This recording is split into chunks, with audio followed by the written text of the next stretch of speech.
If you don't read the newspaper, you're uninformed. If you do read it, you're misinformed. So what do you do?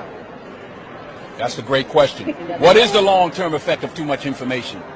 One of the effects is the need to be first, not even to be true anymore. So what a responsibility you all have to tell the truth, not just to be first, but to tell the truth. We live in a society now where it's just first. Who cares? Get it out there. We don't care who it hurts. We don't care who we destroy. We don't care if it's true. Just say it. Sell it. Anything you practice, you'll get good at, including BS. Hello and welcome to Two Guys News. I am TJ Washuk, and this is a show where I go over the news topics of the day in about 3 to 5 minutes. This is a new form I am trying out, so comments below are appreciated. First off, I want to say I am truly disappointed with the journalism that transpired over the weekend over the Kentucky high school students and the Indigenous Peoples March. Just goes to show that you have to know the full story before you point the finger, especially at children. But let's start off today with my favorite weekly segment, Two Guys Tuesday. This week's honorary member is Kenneth Mars, aka Cryptic Wolf 7, aka Kendall McSexy. Ken has been a big help to Two Guys since we started making videos on YouTube. He sends us supporting comments on most of our videos. Kenny hosts a podcast with his best friend, who happens to also be a Two Guys member, Kyle Nutzman.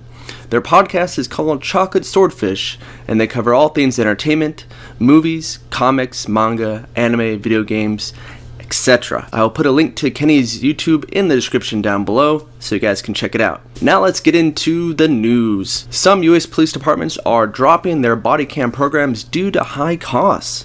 On Wahoo, Nebraska, ended their program in November after the state law required the videos to be stored up to at least 90 days, causing the annual price spike to $15,000.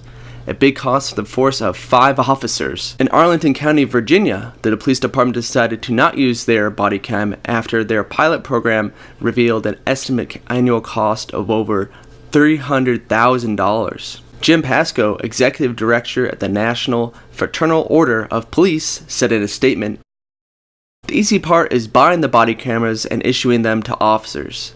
They're not that expensive. But storing all that data they collect, the cost is extraordinary. The smaller the department, the tighter it tends to be for them."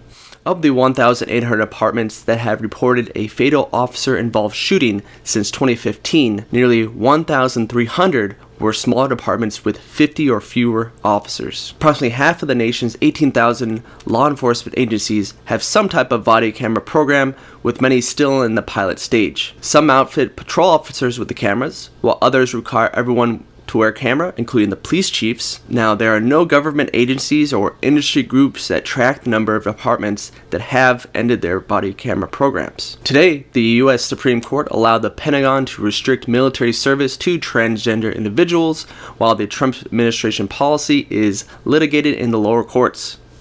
The ruling reversed the orders implemented by the lower courts, which had prevented the Pentagon from proceeding with the plan. The issue brought a 5-4 split. Lieutenant Colonel Carla Gleason said in a statement, "As always, we treat all transgender persons with respect and dignity. DoD's proposed policy is not a ban on service by transgender persons. It is critical that the DoD be permitted to implement personal policies that it determines are necessary to ensure that most lethal and combat-effective fighting force in the world. DoD's proposed policy is based on professional military judgment and will ensure that the U.S. Armed Forces remain the most lethal and combat-effective fighting force in the world." Proceedings of the National Academy of Science published a new study this week warning that Greenland's ice is melting faster than scientists had previously thought. But perhaps the biggest surprise that they encountered is that most of the ice loss is from land and not from the glaciers itself. Data at NASA's GRACE satellites and GPS stations scattered around Greenland's coast showed that between 2002 and 2016, Greenland has lost approximately 280 billion tons of ice per year. This average annual ice melt is enough to cover entire states of Florida, New York in hip-deep melt water, as well as drowning Washington, D.C. and 1 or 2 other small states. Today, Apple announced that its tap-to-pay system, Apple Pay, will soon be available at 74 of the top 100 merchants in the coming weeks. The most notable merchants added to Apple Pay will include Costco, CVS, 7-Eleven, Target, Taco Bell, and Jack in the Box. I, for one, use Apple Pay because it's quick and secure. They say it's even more secure than the chips added to the US debit cards a few years back. And that's about it for today's news. Thank you so much for watching. If you want to see more, please hit that like button. And if you're new to the channel, please subscribe. But as always, love you and good night. This has been a Two Guys production.